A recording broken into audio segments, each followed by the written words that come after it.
But Mary did, and I am really glad that she did. I'm glad that she got the release. I think that's really, really cool. Good for her. But it looks like carne asada. But I did. I ate a chunk of it raw.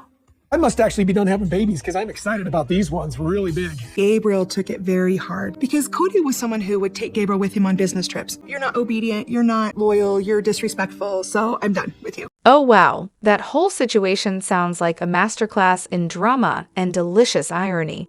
Let me get this straight. Kody didn't even care about Mary's release. Not even a little bit? His big meltdown was over the fact that someone dared to suggest he abandoned her. Because, Kody can't possibly do anything wrong. And then, the cherry on top. He freaked out at the mere thought of Christine getting a release because, clearly, how dare she want to officially sever ties when he's done absolutely nothing wrong. Classic. The daughter spilling that tea was just too much. Her dad casually saying that if Christine or Janelle ever wanted an official release, he'd be more than happy to grant it. Like, buddy, they so don't care. But oh, the sheer joy of imagining Christine and Janelle hopping into a car together, rolling up to the AUV just to get their releases out of spite. Kody would be beside himself. Can you picture the tantrum? I'd pay actual money to watch that meltdown unfold on TV. Someone get Christine's PR team on this. I'm talking front row seats to Kody's head spontaneously combusting from the sheer audacity. But honestly, props to Mary for getting that release. After all the nonsense she's had to put up with, it feels like her final, glorious mic drop moment. It's the ultimate screw you to Kody after years of taking it from him. She's finally free, and that's a boss move. And yeah, if it were me, believe her or not, I'd want to sever every last thread too. Co-parenting would be plenty of interaction. Let's just cut the rest and call it good. We've got so much to dive into today, so let's not waste any time. Let's jump straight into it. Hey everyone, what's up? It's Elena here, and welcome back to my channel Reality Nexus X. Oh, the irony is thick with Sister Wives star Kody Brown, isn't it? I mean, saying Mary isn't loyal? That's rich, considering she's been sticking by him for years, even when it's literally to her own detriment. The man's rewriting history faster than anyone can keep up. If searching for Kody's lies was a full-time job, you'd need overtime and hazard pay. Let's talk about that never loved Mary nonsense. So they had cute little nicknames for each other, lover, no less, and now suddenly he wants us to believe it was all a sham. Please? It's the classic narcissist playbook. Shift the blame, rewrite the past, and make it all about someone else's failures, so you never have to own up to your own mess. And what's Kody's endgame here? Hurt Mary as much as possible so that when she finally gets fed up, he can act all shocked and say, well, you left me, so it's your fault, not mine. Convenient. And the whole Robyn swooping in to get Mary's ring melted down. That's shady on another level. Kody once loved Mary, too much even. That's why, when the catfish thing went down, it absolutely shattered his fragile ego. Now, he has to act like he's never cared about her just to keep his pride intact. But here's the thing, to everyone else, he doesn't look like some noble martyr, he just looks like a giant jerk. It's textbook narcissism. He devalued Mary over time, tore her down, and now he's rewriting their entire relationship to fit his victim narrative. Anyone with even a sliver of experience with narcissists can see through this guy like an open book. He's not fooling anyone. Well, yeah, that moment was a lot to take in. Christine's daughter Mykelti really went there, huh? Admitting to something that most people find revolting on national TV and acting like it's no big deal. It's like she's out here trying to push the shock factor to new heights. And Christine's defense, all mammals do it? Come on now, using animal behavior as a justification doesn't exactly make it better. Just because animals do things for survival doesn't mean we should be lining up to mimic them. Like, yeah, mammals also lick themselves clean, but that doesn't mean we should start that trend, right? The whole health benefits excuse feels like a stretch too. Let's not act like this is some ancient, sacred ritual. It's just weird. And for my Keltie, it's kind of on brand. She's always been one to grab attention, and in a family that big, maybe that's her way of making sure she stands out. But seriously, there's shock value, and then there's crossing the line into straight-up nasty territory. Eating your own placenta is one thing, but when you compare it to eating, like a mole you had removed or excess skin from surgery, that just hits a whole new level of gross. Some things are better left off the airwaves.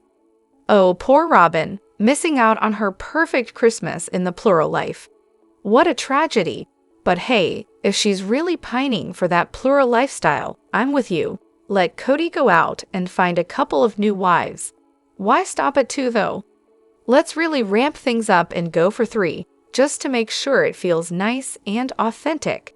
And let's make sure they're all 7 years younger than her, just like Christine was to really drive the point home. I mean, if you want the full plural wife experience, go big or go home, right? And you're absolutely right. There's always someone out there willing to marry anyone. Like your friend said, women marry serial killers on death row. So finding a couple of volunteers to join Kody's chaos, I'm sure the casting call wouldn't be that hard to fill.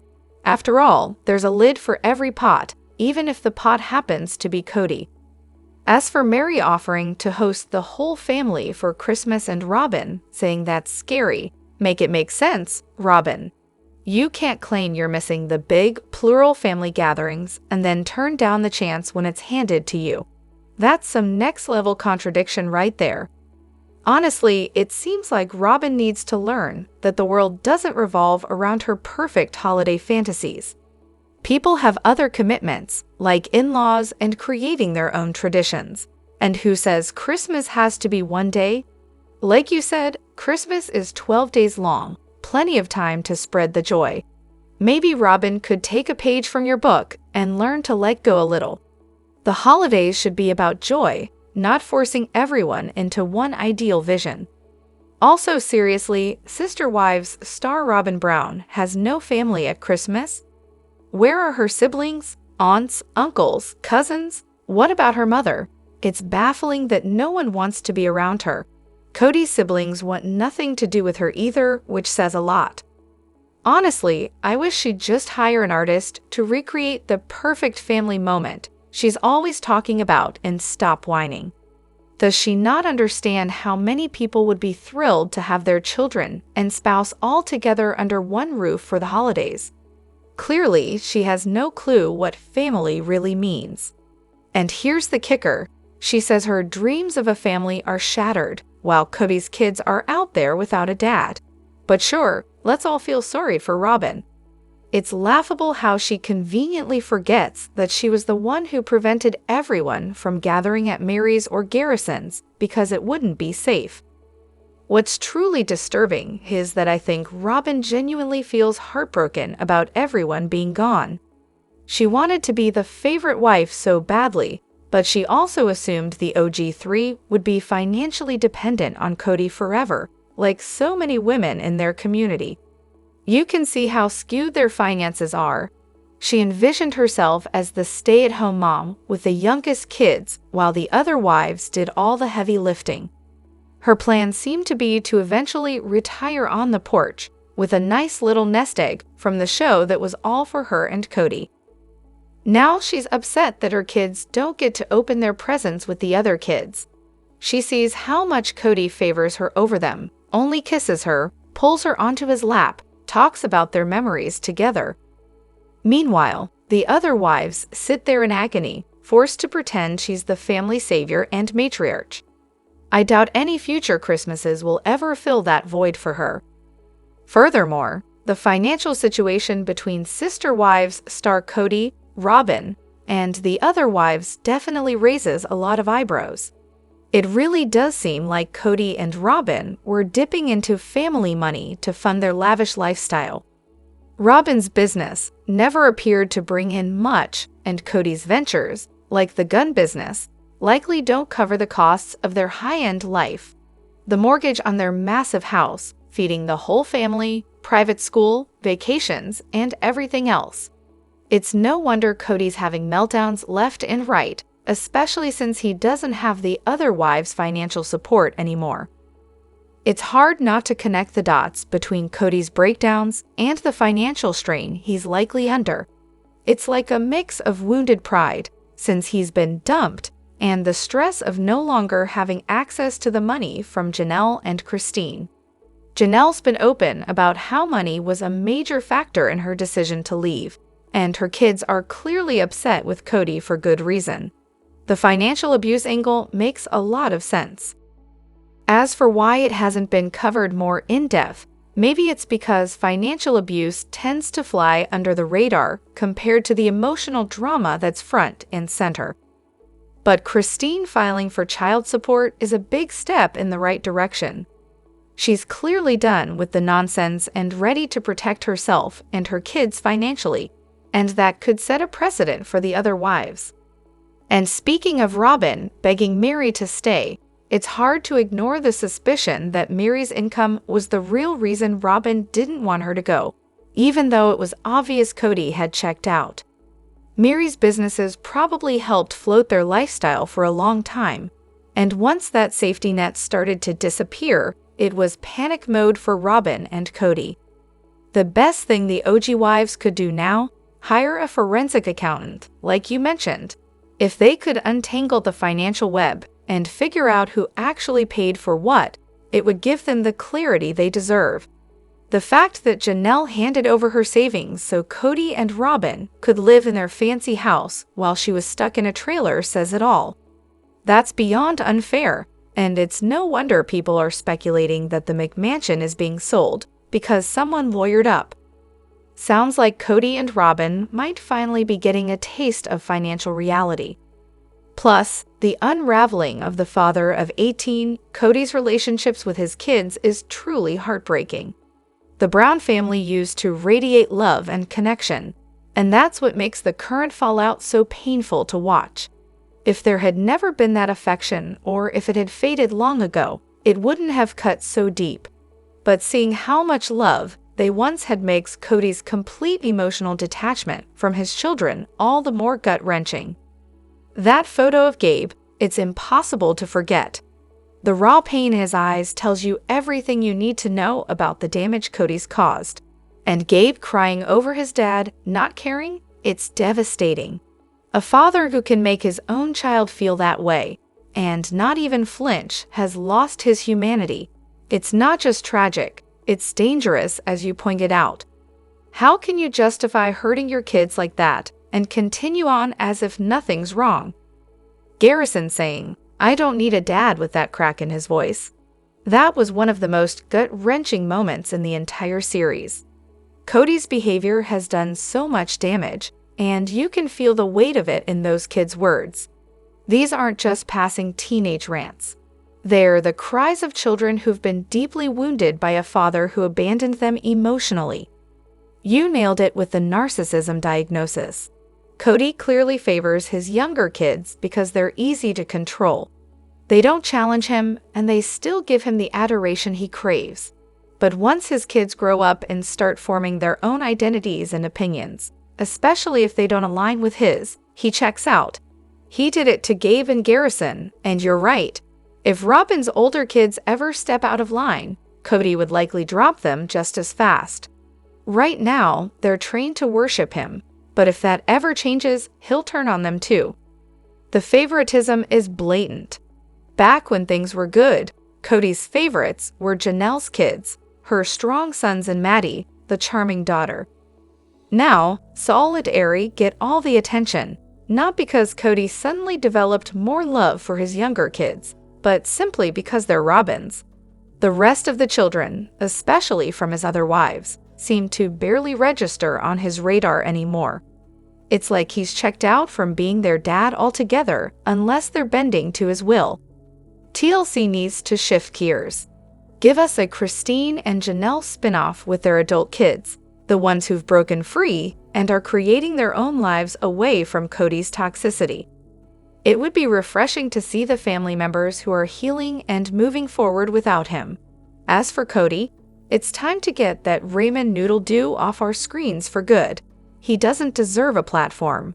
The focus should be on the people he left behind, not the damage he continues to inflict. Additionally, I think it's pretty safe to say Sister Wives star Kody Brown's baby-making days are over, especially with Robyn being 47. It doesn't seem likely that she'd want to go down that road again.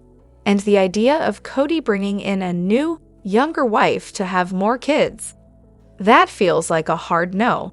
Robyn seems pretty possessive of her position as the last wife, and I can't imagine her being open to someone new entering the picture. Plus, let's be honest, Kody's life is chaotic enough as it is without adding more wives or kids into the mix.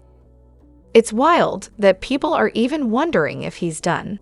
I mean, Kody doesn't even seem invested in the children he already has. He's barely present, especially with his older kids. Like you said, he loves kids when they're small and impressionable, when he can control them and bask in their unconditional adoration. But as soon as they grow up and start forming their own opinions, especially when they challenge his authority, he just checks out. His relationship with his adult children shows exactly how much he struggles with letting go of that control. Honestly, it seems like Kody is far more interested in maintaining power and control over his little bubble with Robyn than in expanding his family any further. However, there's something deeply unsettling about the way the whole adoption process was handled in that episode. As an adoptee, I can see why this feels so triggering. Kody and Robyn acted as if this was the ultimate solution, without ever acknowledging the trauma involved, especially for the kids. You can feel that uncomfortable pressure for them to react the right way on camera, like they're expected to be grateful. It's a narrative that so often plays out in adoption stories, and it really does make you cringe. There's a societal expectation that adoptees should be thankful, as if it's a blessing and not something that comes with significant emotional baggage. For Robyn's kids, the reality of their dad legally giving them up is likely heartbreaking. It's not just paperwork, it's an emotional severing that they're expected to process in real time, and on camera, no less. The way Dayton had to sign those papers while being filmed, there's no way that situation wasn't emotionally charged and coercive. Are they truly able to make a free choice when their parents and the cameras are hovering over them? It feels manipulative, like they didn't have a real say. You can easily imagine the kind of guilt and shame these kids might feel if they ever tried to reconnect with their bio dad. Even though they're technically allowed to stay in contact with him, you get the sense that there would be unspoken consequences if they did. It's subtle, but that kind of emotional pressure is real and harmful. What really gets me is that Kody and Robyn viewed this as their best day ever. While for the kids, it's a day of loss. It's one thing to adopt when there's no other parental figure in the child's life, but this was not that case. Their dad was around. This wasn't some abandonment situation. It's cruel to force them into a narrative where they have to reject their biological father just to appease Kody's ego. The fact that they frame it as a celebration is tone-deaf at best and deeply abusive at worst. It's how adoption is not the perfect, one-size-fits-all solution it's often portrayed to be. It's so important to recognize that, even when it's done with the best of intentions, adoption often carries significant emotional consequences for the children involved. We need to stop pretending that it's all sunshine and rainbows, and start having honest conversations about the trauma and loss that come with it. Those kids deserved better than to be put on display during such a vulnerable, emotional moment. Moreover, Avalon's reactions really say a lot about her relationships with Robyn and Kody, don't they? It's clear she spent much more time with Robyn, especially if she's comfortable enough to lean into Mykelti's arms instead of Kody's. The fact that she initially started off in Ysabel's lap and then switched over shows where her real comfort lies. Kody is basically a stranger trying to play the grandfather role, and it's painfully obvious to anyone watching. Robyn must be putting in the effort to build that bond, especially since she mentioned only being around for a few days. It seems like those moments are enough for Avalon to recognize her as a familiar presence, unlike Kody, who feels more like an interloper in her life. As a mom of a toddler, you totally get it. Kids go through phases where they just want to be around the women in their lives. It's natural for them to seek out comfort and familiarity. I mean, who hasn't had those days where the little ones cling to you or other women and shy away from men? It's normal behavior, especially at that age. But that said, even without nitpicking every frame of video, Kody's absenteeism is glaringly obvious. The show makes it clear he's not really present in their lives, whether as a father or a grandfather. Watching those interactions just reinforces that point. Kody might think he can swoop in and play the part, but Avalon's reactions reveal the truth. He's just not part of their daily lives. Also, Sister Wives star Kody Brown's comments about staying in his marriage to Meri because of what she could have done to him really rubbed me the wrong way. I mean, seriously, what did he think she was going to do? Call in her brother for backup? Steal half the Christmas village in a heated divorce negotiation? But then it hit me. What Meri could have done that would truly frighten Kody was initiate a legal divorce. That would have been a serious threat to him. She would have had a claim to an equitable split of their marital assets, and if Kody couldn't afford that, the court might have forced him to sell off some of his property.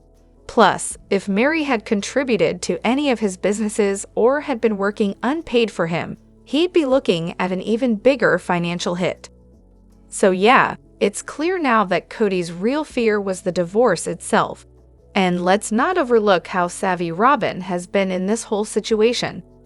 She cleverly helped him sidestep the financial fallout of a divorce by keeping Meri out in the cold. The adoption strategy was a stroke of genius. By facilitating the adoption, she ensured that Kody didn't need to be married to Meri for it, which shifted all the power dynamics. Robyn not only positioned herself as the top wife, but also created a scenario where she now holds significant leverage over Kody. Let's be real, if Kody and Robyn were to split, she'd be in a vastly better position than Meri ever was. With 3 minor children whose legal father is Kody and their partnerships in various businesses, Robyn would walk away with a lot more than Meri ever could have. So props to Robyn for playing her cards so masterfully. She's definitely shown she knows how to navigate this complex web, and Kody may be blind to it, but the stakes are much higher for him now than he realizes. Let me know what you think in the comments. Don't forget to hit that like button and subscribe to my channel. I'll see you in the next video. Take care and much love to you all.